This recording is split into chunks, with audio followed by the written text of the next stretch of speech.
How do you keep training in cold water swimming during lockdown? All you need is a paddling pool, a harness, and some imagination. It's meant that I could keep the training, just to keep swimming every day, because it's such an integral part of my life. And it's meant that I've had a real focus, it's kept me sane. This paddling pool is one of dozens of artefacts included in a virtual museum of 2020. People sent in images of objects which most summed up the past year.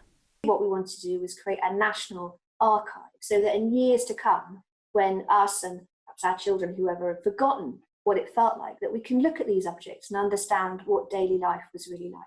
Exhibits include items that became gateways to the great outdoors, home comforts and improvements easing the transition from living room to office, technology keeping us connected, and symbols of hope keeping us smiling. It was a way of the kids kind of connecting with their school friends, because my daughter's class were all painting rainbows.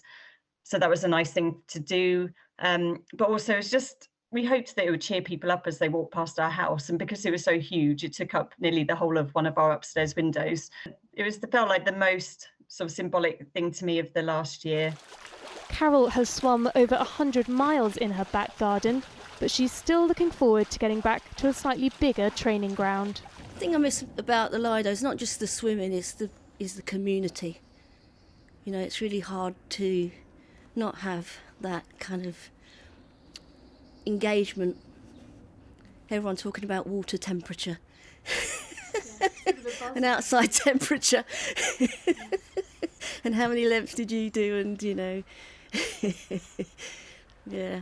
It may be back to the attic for the paddling pool, but it and all the other things that got us through this past year will always have a place in our hearts, and now in a museum too. Alex Barker, 5 News.